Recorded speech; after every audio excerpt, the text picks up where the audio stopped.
You're listening to Release Your Resistance with Bex Beltran, episode 79.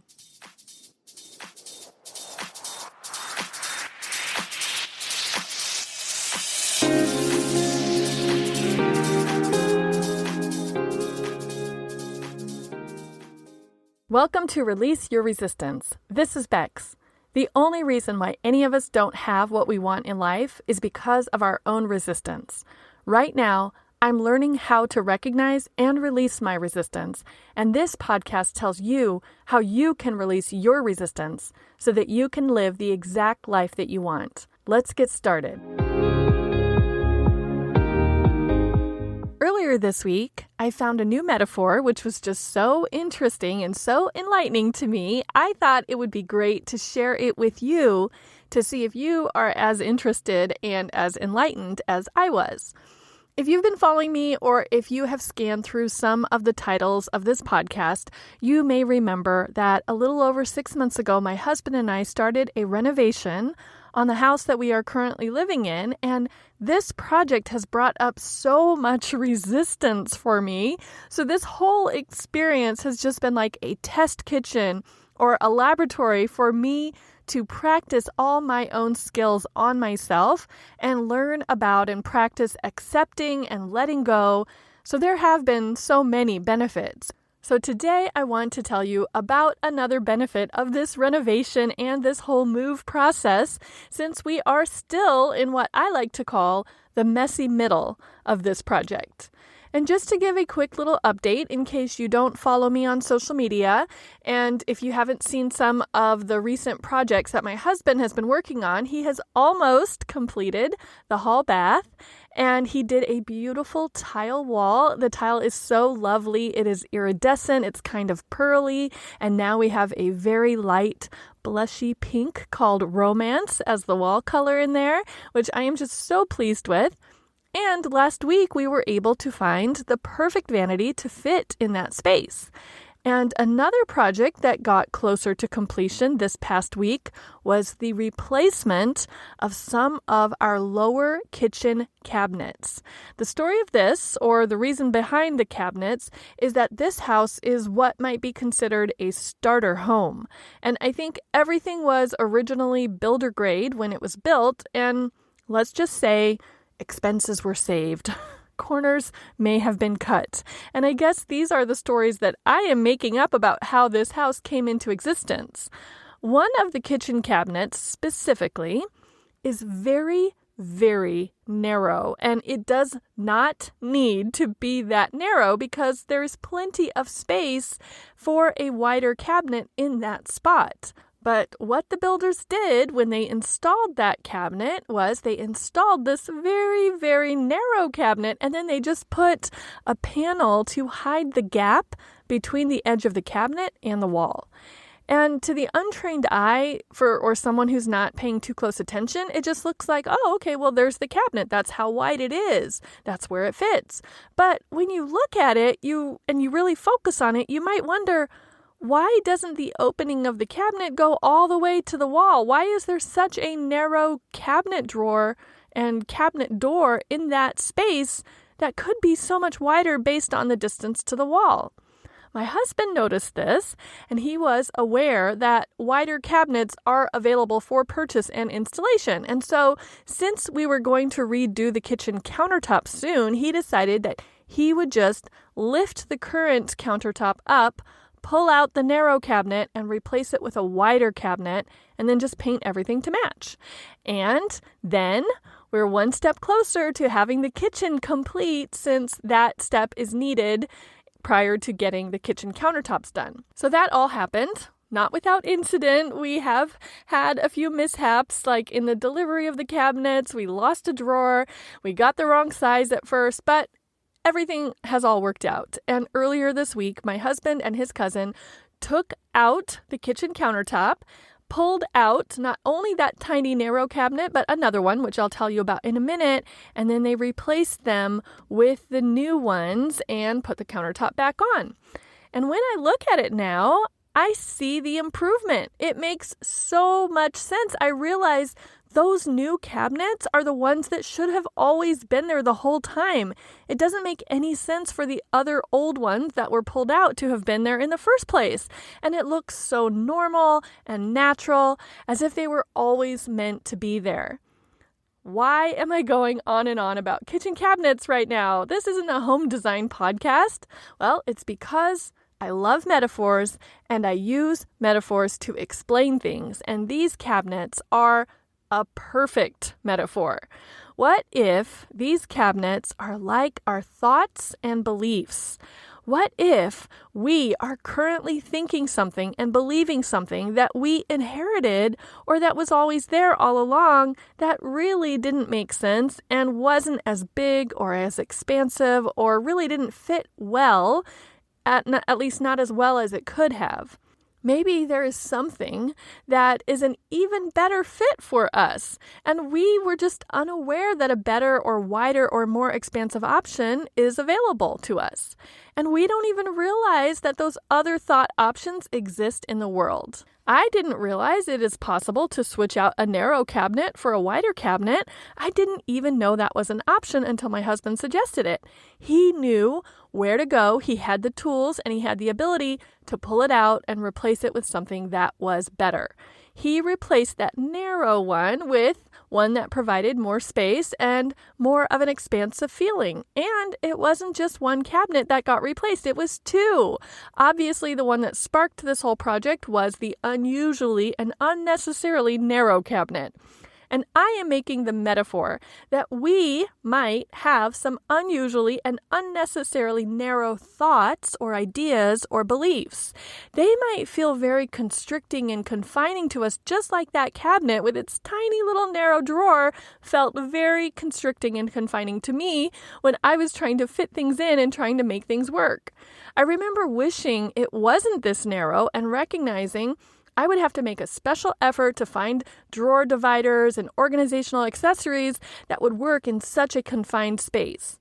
We might also have thoughts like that feel constricting. We might have a belief that feels very confining, and we recognize it. We know, I wish I wasn't so limited here. I wish I didn't have to work so hard to make everything fit into my narrow concept of this.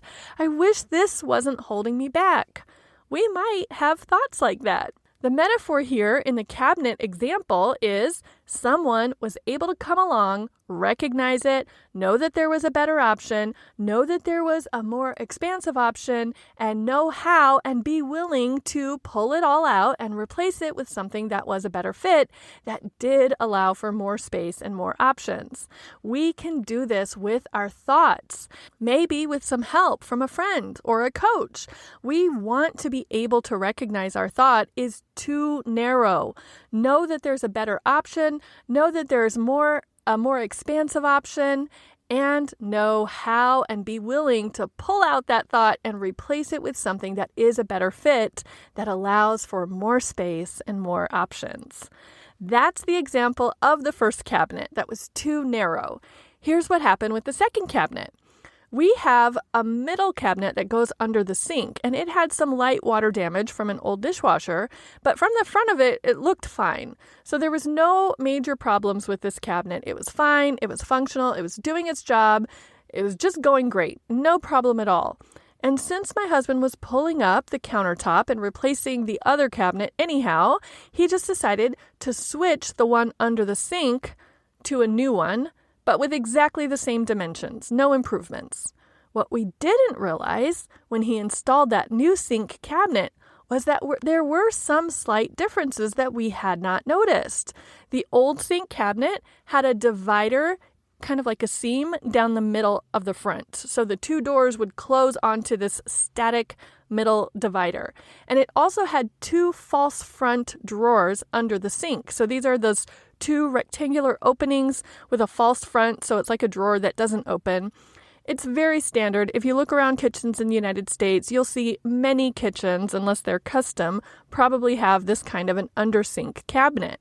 What we didn't pay attention to, but now are so happy and so pleased about when we got the replacement cabinet, is that this new one doesn't have that middle divider, that middle static piece down the middle.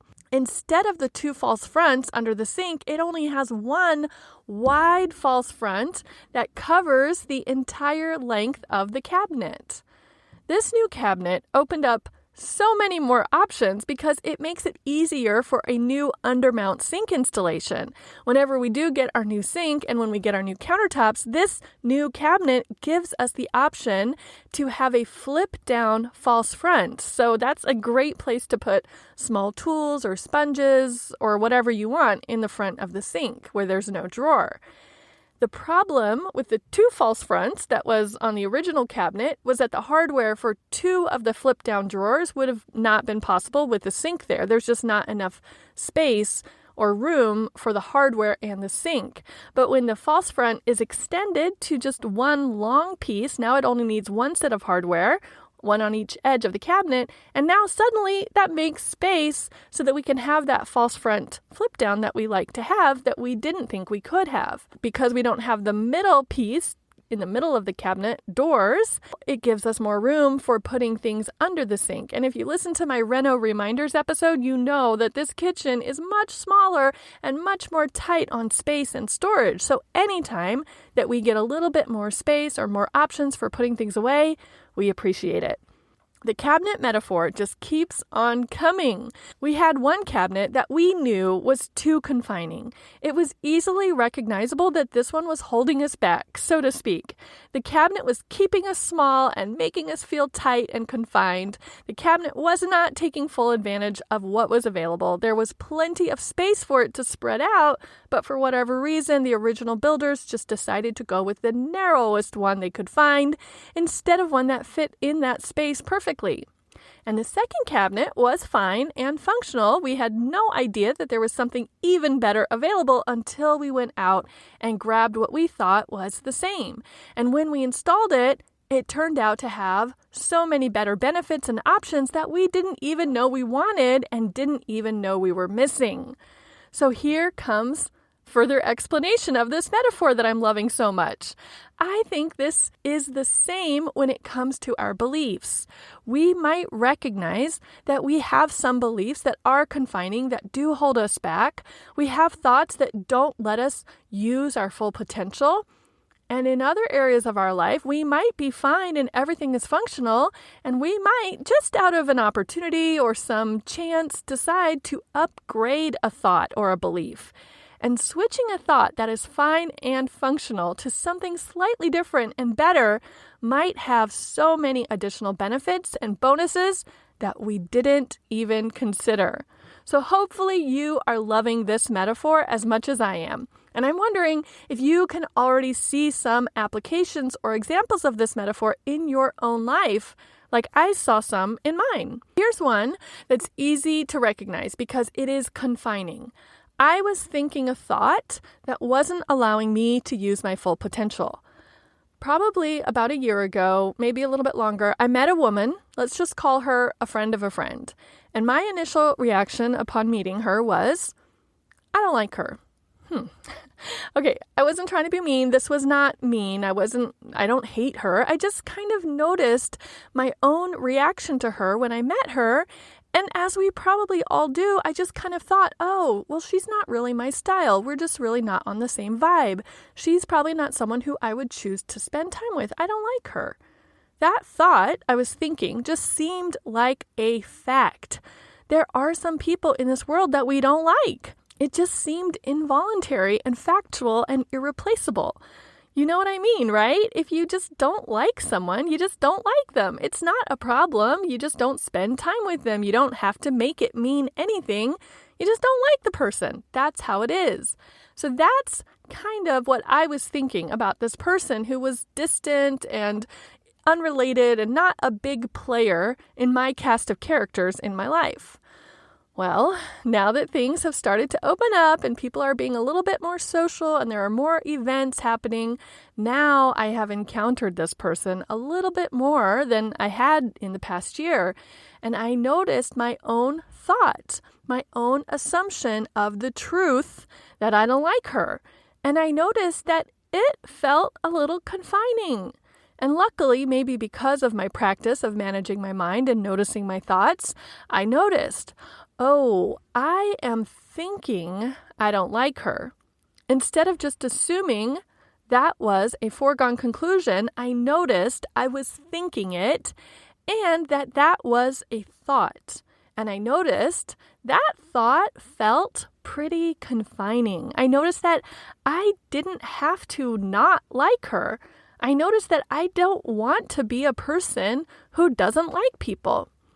I want to love unconditionally. I want to be non-judgmental. So when I noticed myself thinking, I don't like her, I thought to myself, but I could like her. Not liking her is actually a choice. So that was interesting. That was me recognizing, oh, there is a larger cabinet available. Another cabinet could fit into this space. Keeping this cabinet, keeping this thought, is a confining choice. I decided to think about the possibility of liking her. I let myself wonder how I could start liking her. I'm just in the wondering phase right now. I haven't really taken too much action on this yet, certainly not any massive action at all.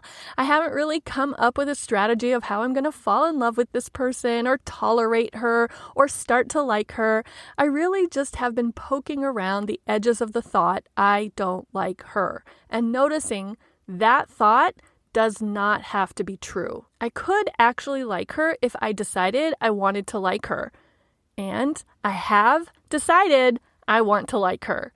And it's been really interesting to notice my own reaction when I see her and also notice myself thinking about her at other times, even when we're not in the same company. And I have to say, I'm starting to like her. Isn't that interesting? So there is an example of a cabinet/thought that I have replaced or am in the process of replacing with something a little bit larger, a little bit more expansive, certainly much more comfortable than the confining cabinet/thought that I had been thinking. Another example of an easy to recognize confining belief that I have now replaced with a larger, more comfortable, more perfect fit belief is going back to this house and this move. My belief before was I wasn't going to like living here and I wasn't going to like this house. And that thought, I won't like it, that belief that I really believed and told myself over and over again and created so much resistance for me, I'm not going to like living in that house, I'm not going to like that house. It was certainly confining, certainly uncomfortable, certainly small-minded, so narrow-minded, and it has been so opening and expanding for me to think, maybe I was wrong about not liking this house. Maybe I will love living in this house. It is possible that I will love this neighborhood. This house might be great for me. How interesting that I have stumbled upon this metaphor. So now I'm wondering, what if I walked around this house to see what other inherited builder grade decisions were made in the past that I am currently living with that I don't need to? What other things am I living with that could be expanded or could be replaced and would be so much better and so much more comfortable? So that makes me wonder, can I tour through my mind and notice what other inherited thoughts and beliefs I'm living with that could be replaced with something more expansive, more comfortable, more my style, more of my choosing? When I started to consider that, I will tell you, I got a little bit of resistance from myself. I found some avoidant resistance. I noticed the sentence, oh, no, think about that later. Don't try to focus on that right now. Just think of that later. My mind did not want to go there. That makes perfect sense. I am suggesting to my mind, why don't you go in and tear out some countertops and pull out some cabinets and spend time and money and make a mess and go in and change things that are working okay right now.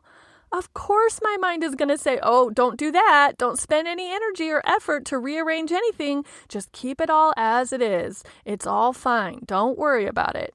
So now I know I want to be on the lookout for what other thoughts and beliefs I currently have that could be bigger, better, more expansive, more comfortable, and use more of my own potential. So carrying on with this metaphor, what about you? How would you find these things? What if you are having some avoidant resistance like I was or still am? What if your mind is telling you, no, don't, nothing to change here. There's no improvements that need to be made, no replacements of any thoughts. All the thoughts and beliefs up here are just totally fine and normal. Nothing's too confining, nothing's too constricting. Well, you might already know that you do have some confining and constricting thoughts because you can see the results of those thoughts in your life. Maybe some of your relationships aren't exactly as you would want them to be. It's possible that your career or your business or how you spend your time isn't exactly as you want it to be. Is your self-esteem or your self-concept or your own confidence level in general or in one specific area living up to its potential? You might have already identified that narrow cabinet/thought that I've been describing that is just holding you back right now. It's just not as big or as wide as it could be. It's just not using its full capacity. You might already know that, and it could be something that if you decided to, you could work on replacing. But how would you find the ones that are fine and functional and doing their job and going along great, but could actually be so much better and so much more comfortable and allow for so many more possibilities and options? What if we all don't even realize that upgrading a thought or belief is an option right now? How could we find those thoughts? I have 2 suggestions, and you can probably guess what they are. One of them is coaching, and the other suggestion is, say it with me, journaling. These are both tools that I use myself and love, and I stand by and I recommend, and I know they can help you too. Just like in the cabinet metaphor, where my husband is someone who has the tools and the experience and the awareness of the other options available in our kitchen, working with a coach is like working with someone who has the tools and the experience and the awareness of other thoughts that you might think and you're not even aware exist, or that you wouldn't even think to replace. A coach is someone who could come in and notice and point out, hey, you could actually have something more expansive there. You could actually have something more comfortable there. You could actually use all that potential instead of just part of it. That's why I am recommending coaching if you are curious about what thoughts can be expanded or replaced. And journaling is like coaching. I consider journaling my self-coaching time. It is a way for you just to spill out all those thoughts on paper. Just get them all out and then notice them. Take a look at them. Think about them. See if there are any patterns. Play around with those thoughts. Consider which thoughts don't have to be true for you. Consider which thoughts could be replaced by something more comfortable, more allowing, more expansive. What do you think? Is it possible to upgrade our thoughts the same way we would upgrade cabinets in a kitchen? Which one do you think is the messier job or the more uncomfortable job? Can you imagine yourself working with a coach or journaling in order to recognize your current thoughts that just aren't doing it for you right now, or that are fine but could be upgraded and could be even better? I'm excited to hear a few things from you based on today's episode. How did you like this metaphor? Did I lose you with all the cabinet talk? Or did you get where I was going with all of this? Do you have any resistance to rearranging and renovating the thoughts in your mind? What questions do you have about how you could go about doing this? Let me know what you think by leaving a comment at the show notes at bexb.org/expand, EXPAND, or send me an email at hi@bexb.org. And if you want to try out coaching with me, go to my website at bexb.org and look for the link that says Work With Me so you can see a few options. And if you want to try out journaling, grab a notebook, a piece of paper, or even the back of a napkin and start writing down what you are thinking. And of course, if you want to get yourself a new journal or notebook, you can check out my journal and notebook shop at bexb.org/shop journals. Thank you so much for listening today. Have fun looking for thoughts to replace and remodel. I will talk with you next week.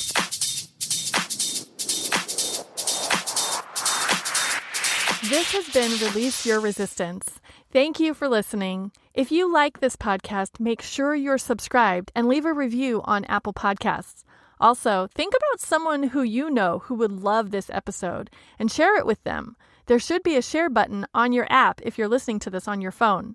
If you'd like to continue this conversation one-on-one or in real time, come visit me on my site at bexb.org to see how we can work together.